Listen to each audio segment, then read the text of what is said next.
எல்லாருமே கேட்டிருக்காங்க. கணவன் மனைவி ஒற்றுமை எவ்வளோ பதிவுகள் போட்டிருந்தாலும் இது நிறைய பேருக்கு ஹெல்ப் ஆயிருக்கு, நிறைய பேர் நல்லா இருக்காங்க அப்படின்னு சொல்லியிருந்தாலும் இந்த பதிவை மீண்டும் எப்பொழுதுமே பார்த்தீங்கன்னாக்கா இரு மனம் சேர்ந்தால் திருமணம் அப்படின்னு சொல்லுவாங்க. இந்த மனம் மணக்க வேண்டும். சில விஷயங்களை நம்ம மாற்றிக்கிட்டோம்னா அதை மிதமாக கையாளலாம். சண்டை வராமல் இருக்கிறதுக்கான அந்த டிப்ஸை மட்டும் இப்போ சொல்கிறேன். மல்லிகைப்பூ ஒரு பவுலில் மல்லிகைப்பூ போட்டுக்கோங்க. இது நான் பல விஷயங்கள் நான் கையாண்டு அதில் கை கண்ட ஒரு விஷயம்தான். இது ஒன்லி நல்லது மட்டும்தான் செய்ய முடியும், வேறு எதுவுமே செய்ய முடியாது. கணவன் மனைவி இடையே இருக்கக்கூடிய கருத்து வேறுபாடு ஈகோலேருந்து ஈசிகோக்கு போகக்கூடிய விஷயம். சிம்பிள் பரிகாரம்.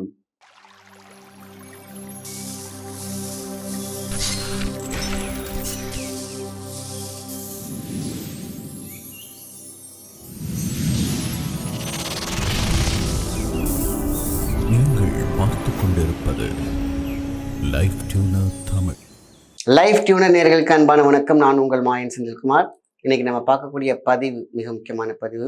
எல்லாருமே கேட்டிருக்காங்க. கணவன் மனைவி ஒற்றுமை எவ்வளோ பதிவுகள் போட்டிருந்தாலும் இது நிறைய பேருக்கு ஹெல்ப் ஆயிருக்கு, நிறைய பேர் நல்லா இருக்காங்க அப்படின்னு சொல்லியிருந்தாலும் இந்த பதிவை மீண்டும் அழகாக இன்னும் ஒரு நல்ல அற்புதமான ஒரு டிப்ஸோட சேர்த்து நான் சொல்கிறேன். எப்பொழுதுமே பார்த்தீங்கன்னாக்கா இரு மனம் சேர்ந்தால் திருமணம் அப்படின்னு சொல்லுவாங்க. இந்த மனம் மணக்க வேண்டும், அதாவது இரு மனம் மனத்தே இருக்க வேண்டும். அந்த மனம் அப்படிங்கிறது வந்து பார்த்தீங்கன்னாக்கா நன்றாக இருந்தால் பிரிவு இல்லை, டைவர்ஸ் கிடையாது, ஒற்றுமை இருக்கும். இந்த ஈகோலேருந்து ஈசிகோ போகிற விஷயம் இருக்கே சாதாரண விஷயம் கிடையாது. எப்பொழுதுமே விட்டு கொடுக்கும் மனப்பான்மை வேணும் எல்லாரும் சொல்லுவாங்க. எல்லாத்தையும் விட்டு கொடுக்க முடியுமா அப்படின்னு பார்த்தா ப்ளஸ் மைனஸ் இருந்துகிட்டே தான் இருக்கும். எப்பொழுதுமே இறங்கி ஏன் போகணும் அப்படிங்கிற ஒரு குணம் இருக்குது பார்த்தீங்களா? அது கண்டிப்பாக பார்த்தீங்கன்னா அதுலேயும் ப்ளஸ் மைனஸ் இருந்துகிட்டே தான் இருக்கும். ஏதாவது காரணம் இருக்கும், லாஜிக் இருக்கும், அங்கே லாஜிஸ்டிக் எவ்வளோ விஷயங்கள் பார்த்தீங்கன்னாக்கா ஒரு ஸ்டிக் இருக்கும். அதுதான் ஸ்டிக் ஆன்.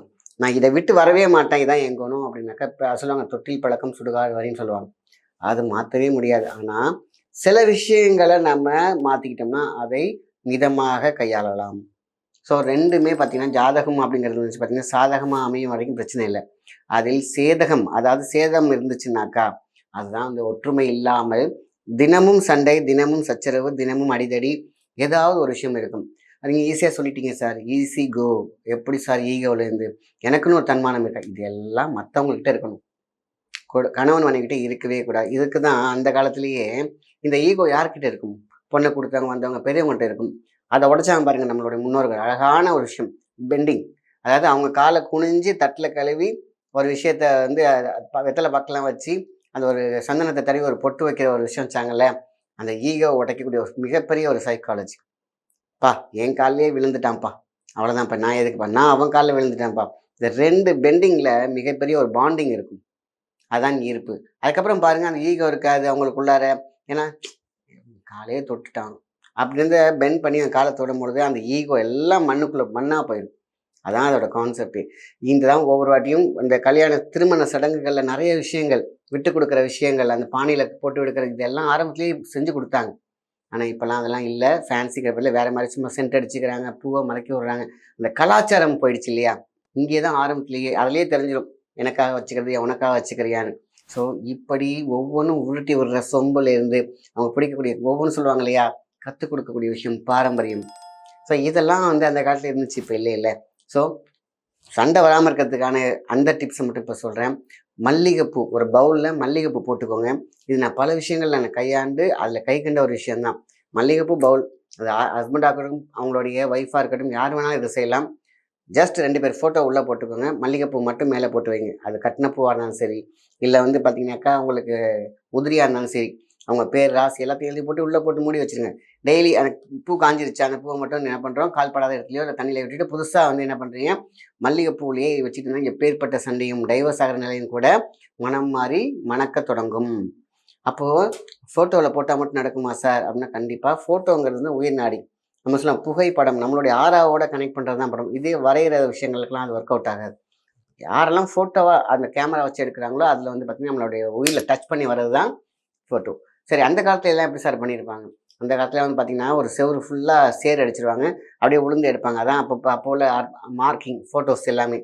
ஸோ இதேமாரி தான் நம்மளுடைய ஸ்வெட்டிலேருந்து வர்றது தான் அந்த ஆறா அந்த காலத்தில் பயன்படுத்துனாங்க. அதேமாரி தான் இப்போ அந்த ஃபோட்டோவும் நம்மளுடைய ஆறாவை டச் பண்ணி இருக்கக்கூடிய பிம்பம் உயிராற்றலை கொண்டிருக்கும். அதனால தான் இறந்தால் கூட இந்த ஃபோட்டோ வச்சு வழிபடுத்துறாங்கன்னா அது பெரிய கதை, அது நம்ம அப்புறம் பேசலாம்.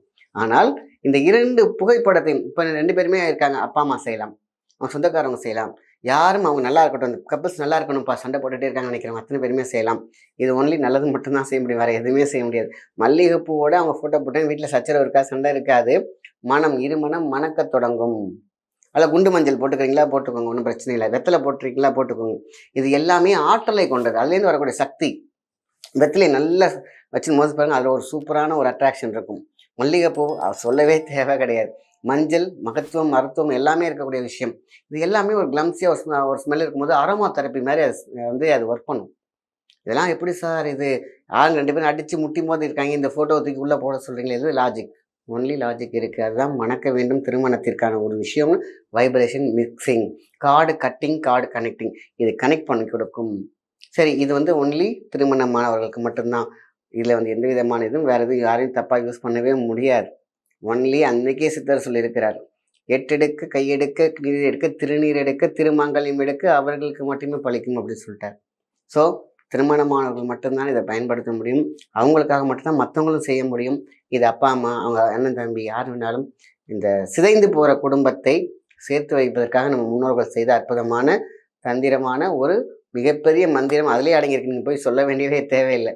ஏன்னா இது சைக்காலஜிக்கல் எஃபெக்ட். அந்த அரோமா தெரப்பியை அந்த ஃபோட்டோ அவங்க பேரோட சேரும்பொழுது பேர்ராசி பார்க்குறாங்க இல்லையா, அப்போ இது ஜாதக பொருத்தம் பார்க்குறாங்க இல்லையா, மன பொருத்தம் பார்க்குறீங்களா, அதெல்லாம் ஆட்டோமேட்டிக்காக இங்கேயே நடந்து முடிஞ்சிடும்.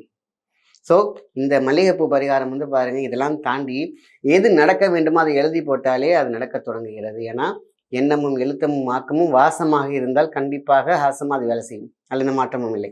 ஸோ அதனால் கணவன் மனைவி இடையே இருக்கக்கூடிய கருத்து வேறுபாடு ஈகோலேருந்து ஈசிகோக்கு போகக்கூடிய விஷயம் சிம்பிள் பரிகாரம் செய்து நிறைய பேர் கை காண்டிருக்காங்க. சில பேருக்கு முன்ன டைம் எடுக்கும். நானும் செஞ்சு பார்த்தேன், எனக்கும் கிடைக்கலன்னு வேணுக்குமே செய்யக்கூடாது. இது செஞ்சால் அது நல்லது நடக்கணும் சரணாகதியோட நம்பிக்கையோடு செய்யும் பொழுது இந்த பரிகாரங்கள்லாம் ஒரு பக்கம் வேலை செய்யும் இல்லையா, நம்பிக்கைங்கிற ஒரு பக்கம் வேலை செய்யும். அடுத்தது பார்த்திங்கன்னா நம்மளுடைய ஆற்றல் இதை செஞ்சால் நடக்கணும், அந்த உறுதி இருக்குது பாருங்கள், அதுவே இந்த மூளையில் ஒரு ஆற்றலை உருவாக்கும். சயின்டிஃபிக்கலாக இதை செய்ய போகிறப்பா இது நடந்து முடிஞ்சிடும் அப்படின்னு அந்த நம்பிக்கை இருக்குது பார்த்தீங்களா, அது இங்கே இருக்கக்கூடிய ஒரு பட்டனை ஓப்பன் பண்ணி கொடுக்கும். அதுதான் நம்ம விட்டு கொடுக்கறது, சரணாகதி அடைகிறது. ஹஸ்பண்ட் ஒய்ஃப்ல எதுக்காக ஈகோ இருக்கணும்? எல்லாம் உடலும் இன்பம் துன்பம் எல்லாம் இணைஞ்ச பிறகு நீ நான்ற அந்த இதுவே கிடையாது, எல்லாம் சமம். அந்த சமத்தை கொண்டு வந்து கொடுக்கும் இந்த பரிகாரங்கள். ஸோ மிக முக்கியமானது திருமணமானவங்க மட்டும் செஞ்சாதான் இது பழிக்கும், இல்லைன்னா வேஸ்ட் அது. ஏன்னா இது அந்த காலத்தில் சித்தர்கள் சொல்லிட்டாங்க, 18ஆம் நூறாண்டும் எடுக்க எல்லாம் 100 ஆண்டு வாழ தகுதியற்ற மனிதர்களிடையே போய் சேராது, 100 ஆண்டு வாழ வேண்டும், வாழையடி வாழையாய் வாழக்கூடிய அந்த தகுதி உள்ள அந்த திருமாங்கல்யம் நான் கட்டும் அந்த ஒரு தம்பதிகளுக்கு மட்டுமே இது வேலை செய்யணும் தெளிவாக எழுதியிருக்காங்க. ஸோ தவறாக யூஸ் பண்ண முடியாது. கணவன் மனைவி இடையே இருக்கக்கூடிய கருத்து வேறுபாடு, மிஸ் அண்டர்ஸ்டாண்டிங், ஈகோ எல்லாத்தையும் அடிச்சு தும்சம் பண்ண முடியும் போது சரி பரவாயில்ல, இவள்கிட்ட தானே நம்ம விட்டு கொடுக்குறோம், யார் நம்ம கணவன்கிட்ட தானே நம்ம விட்டு கொடுத்து போகிறோம், எல்லாத்தையுமே அந்த மனமாற்றம் இருக்குது பாருங்கள், அது இந்த மனக்கும் மாற்றத்தில் தான் இருக்கிறது. மிகப்பெரிய விஷயம். நம்ம இந்த பரிகாரத்தில் நிறைய பேர் வெற்றி கண்டிருக்கிறார்கள். அதனால் எவ்வளோ குடும்பங்கள் இன்றைக்கி சிதைஞ்சிருக்கிறதுனால இந்த பதிவு உங்களுக்காக நல்ல விஷயத்தை மற்றவங்க ஷேர் பண்ணுங்க. நன்றி, வணக்கம்.